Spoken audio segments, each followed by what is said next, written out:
Les principaux titres de cette édition de ce lundi 17 juin 2013, religion, séminaire de renforcement des capacités des traducteurs de la Bible en langue locale de 24 pays africains en Côte d'Ivoire, un séminaire organisé par l'Alliance biblique universelle.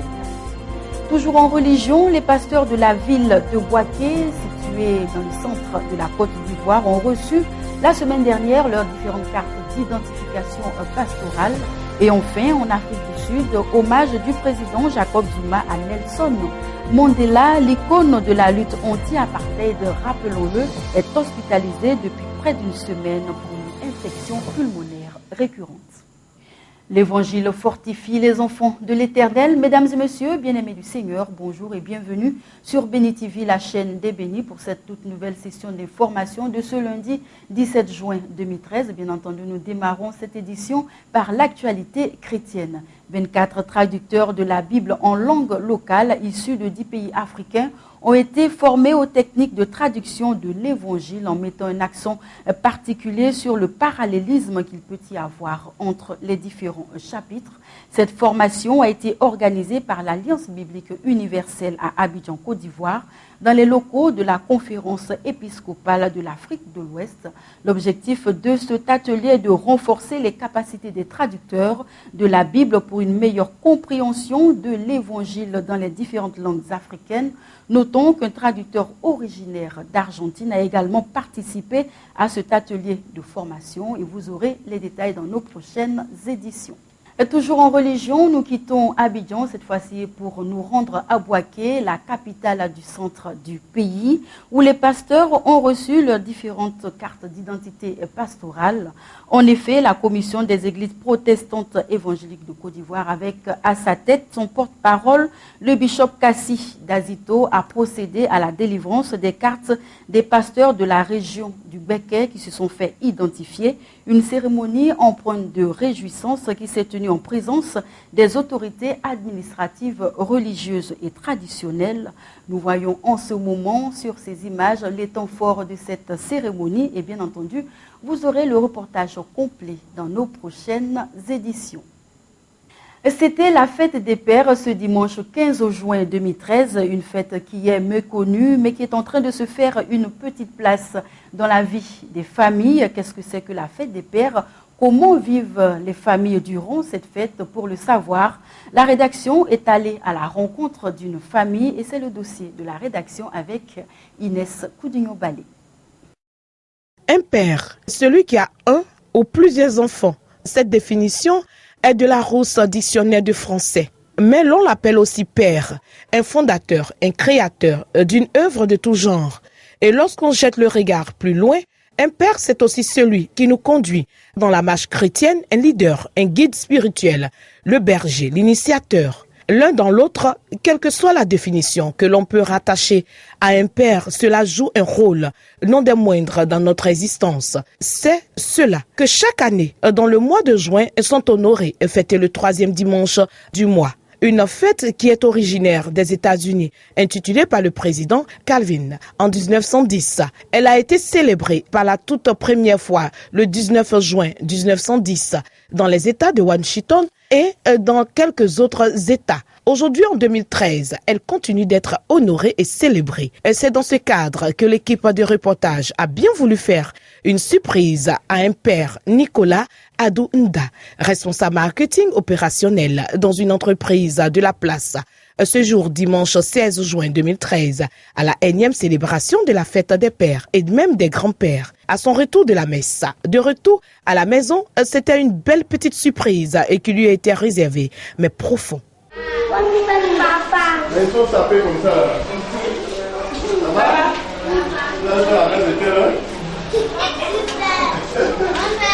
fait la messe de 1 heure. Non, la messe de l'enfant, c'est à 8h30.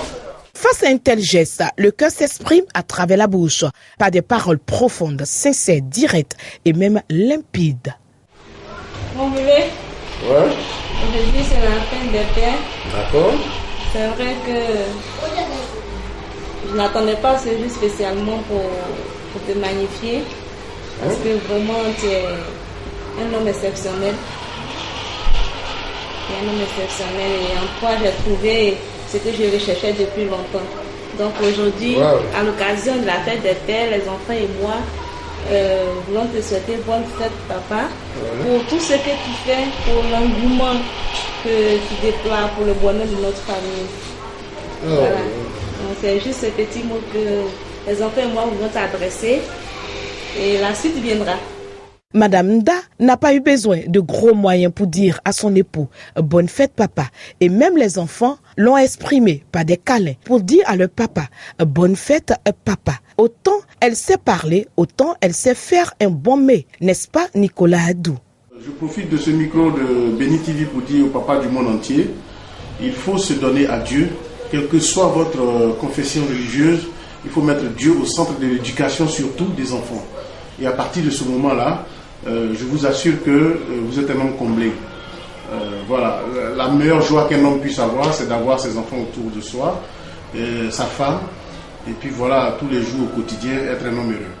Une occasion que Béni TV saisit, papa biologique, papa spirituel, pour vous dire bonne fête des pères, que Dieu fleurisse votre foyer, ministère et même vos entreprises, afin d'être de véritables aigles, ceux qui sont prêts pour leur famille, pour que vous soyez davantage célébrés avec des gestes profonds et sincères pour la gloire de l'Éternel.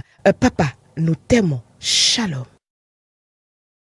Nous l'avions annoncé dans les titres, le président sud-africain Jacob Zuma a rendu un vibrant hommage à Nelson Mandela durant son intervention à l'Assemblée. Le leader de l'ANC a relaté le parcours édifiant de l'icône de la lutte anti-apartheid. Rappelons-le, Nelson Mandela, âgé aujourd'hui de 94 ans, est hospitalisé depuis près d'une semaine pour une infection pulmonaire récurrente.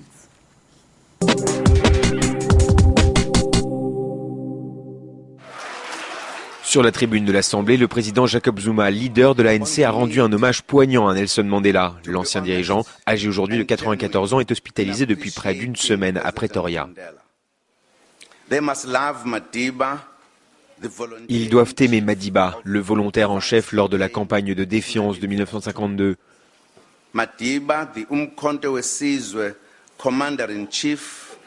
Madiba, le révolutionnaire, Madiba, le prisonnier. Madiba, the long-serving prisoner. Nelson Mandela est sous traitement pour une infection pulmonaire. Son état de santé canalise l'attention de toute la population, inquiète de voir son héros national affaibli. Selon un dernier communiqué du gouvernement, son état s'améliore et le traitement administré par les médecins semble fonctionner. La récurrence de ces hospitalisations fait peu à peu prendre conscience à la population que Nelson Mandela n'est pas éternel, au contraire de son héritage. Il est le premier président de l'Afrique du Sud démocratique qui a mis en place la politique de réconciliation et de transformation de l'ANC. Son héritage ne doit pas être altéré. Les problèmes de poumons de l'ancien président ne sont pas récents. À l'époque, sur Robben Island, il se plaignait déjà d'un mal similaire. Une parenthèse économie dans ce journal, ECX, la bourse agricole d'Éthiopie, serait-elle en passe de devenir la première bourse des matières premières africaines? Certains experts répondent par l'affirmative. 5 ans après sa création, ECX a réussi son pari. Elle est devenue un modèle dans l'aide aux agriculteurs et amélioration des performances agricoles dans le pays. C'est une success story comme on en voit peu. 5 ans après sa création, ECX, la bourse agricole d'Éthiopie, a réussi son pari. Elle est devenue un modèle dans l'aide aux agriculteurs et l'amélioration des performances agricoles du pays. Nous avons remarqué que la productivité a augmenté de manière significative ces 5 dernières années. La qualité des produits stockés dans nos entrepôts a également augmenté de façon drastique au fil des années.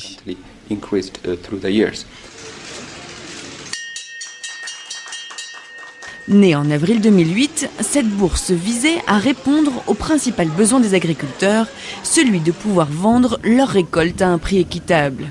Avant sa création, les petits exploitants qui produisent 95% de la production du pays allaient le plus souvent vendre leurs produits sur les marchés locaux. Ils vendaient à ceux qu'ils connaissaient pour éviter les mauvaises surprises, ce qui les amenait à brader leurs récoltes. L'ECX a permis d'inverser le processus. Avec ces 17 entrepôts à travers le pays, les denrées sont classées, pesées puis stockées. Les prix sont fixés en tenant compte de la demande locale et des cours sur les marchés internationaux. Résultat, les paiements sont sécurisés et la part du prix qui revient. Parlons à présent environnement. La sécheresse sévit au Zimbabwe, des récoltes insuffisantes pour nourrir l'ensemble de la population. Au résultat, plus d'1 million de personnes auraient besoin d'une aide alimentaire cette année, selon les organisations humanitaires. La sécheresse n'est pas la seule cause de cette crise alimentaire, selon des observateurs.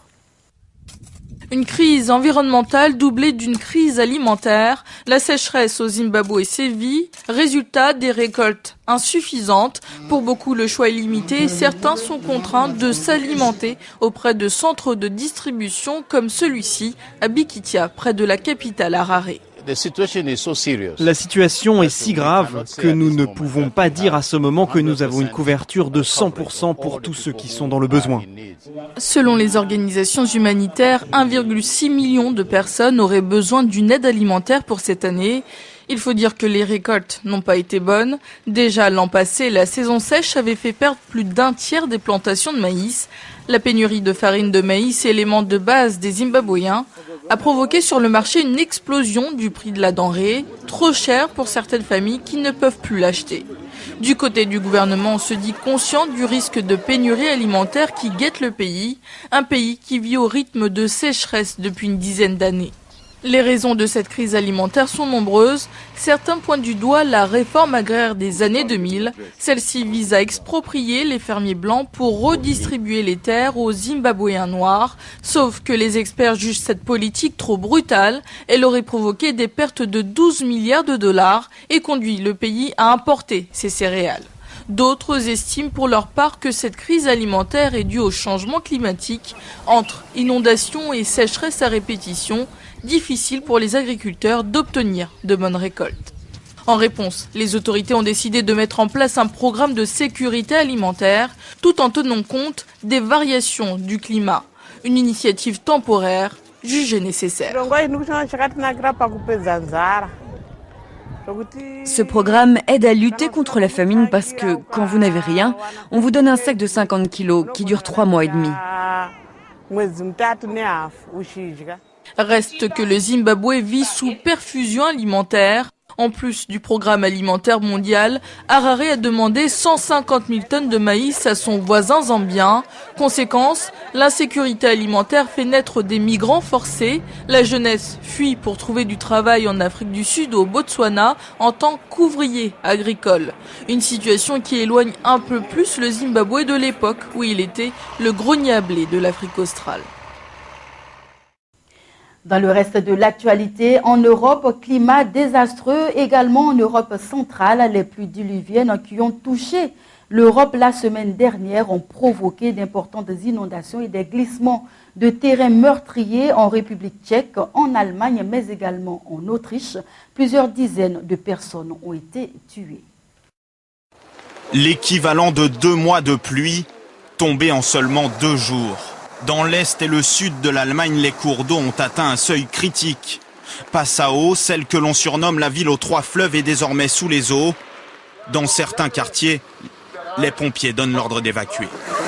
L'armée a été appelée en renfort cet après-midi et ce soir, aucun train n'assure la liaison entre l'Allemagne et l'Autriche. Une bonne partie de l'Europe centrale est désormais concernée par les crues. En Autriche, c'est tout l'ouest du pays qui est en état d'alerte. Plusieurs glissements de terrain comme celui-ci ont été signalés. Une personne y a perdu la vie, 2 autres sont ce soir portées disparues. Au total, plus de 300 personnes ont été évacuées en barque dans la journée. Les gens sont vraiment choqués par cette importante montée des eaux, mais la plupart restent calmes. Un peu plus au nord, à Prague, tous les regards se tournent vers cette rivière. À la hâte, des pompiers montent des barrages de métal pour protéger le centre historique, car l'eau gagne encore du terrain. Les patients de l'hôpital ont été évacués par précaution, car la météo n'annonce pas d'accalmie dans les prochains jours. À Istanbul, en Turquie, les manifestations ces dernières semaines contre le gouvernement n'arrangent pas les activités économiques. Des magasins et des commerces ont vu leur chiffre d'affaires baisser. Résultat, les commerçants s'impatientent et espèrent une fin rapide et heureuse de ce bras de fer. Dans les rues bondées du centre d'Istanbul, les émeutes des derniers jours ont laissé des traces. 6 jours et 6 nuits de violence ont transformé le visage de la ville. Une chose cependant n'a pas changé. Chez Aydin le barbier, on refait toujours le monde et la politique du pays. La plupart des gens qui vivent en Turquie se plaignent des interdictions imposées par la loi et de la dégénérescence de la démocratie. Les plans du gouvernement inquiètent la population. Le vent de la révolte souffle sur les consciences et la lame d'Aydin ravive les débats.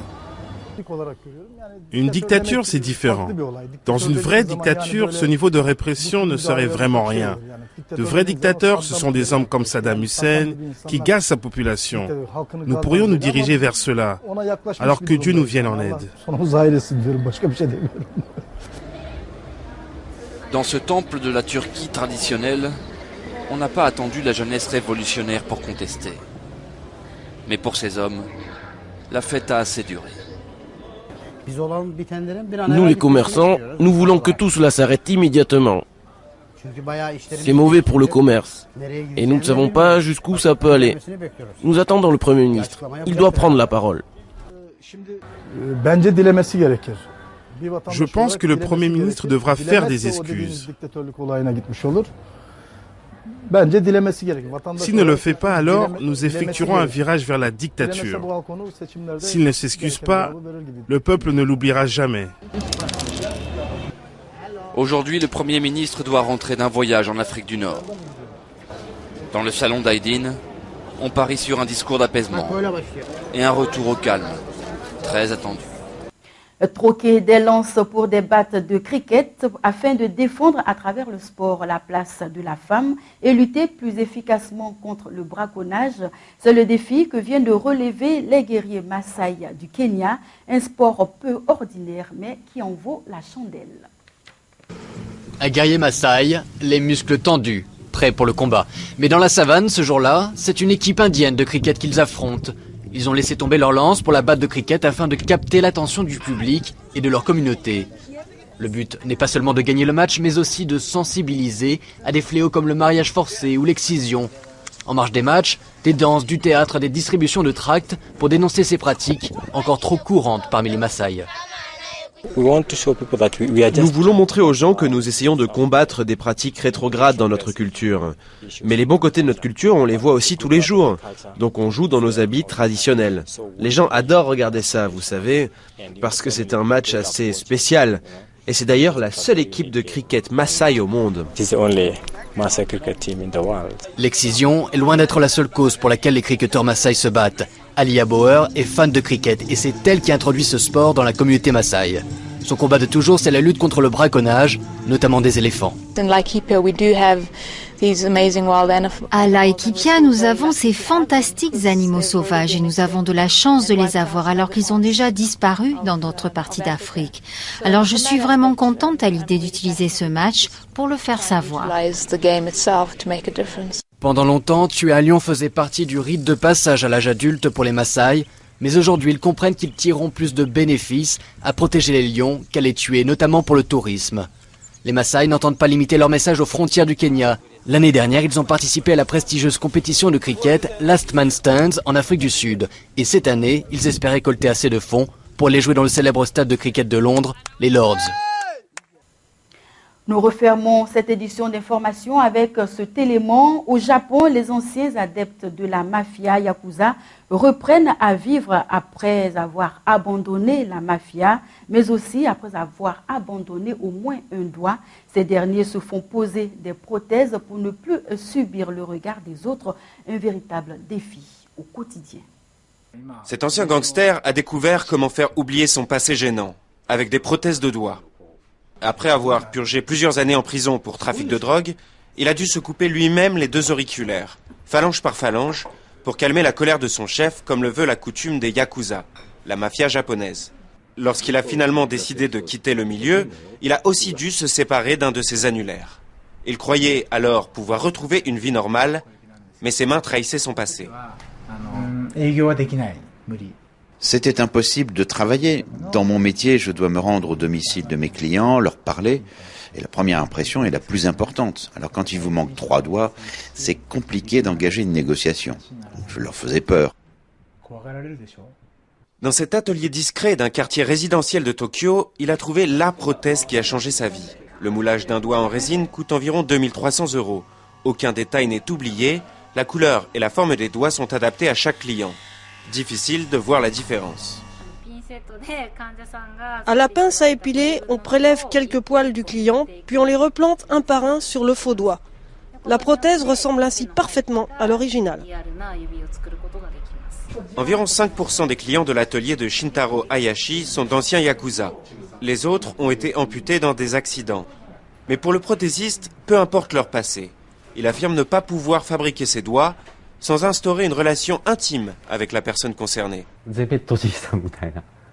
Je me sens comme Gepetto, qui construit des marionnettes qui deviennent humaines. Je vois souvent mes clients pour l'entretien des prothèses et je réalise chaque fois avec émerveillement qu'elle fait partie de leur corps. Ce que j'ai fabriqué a pris vie.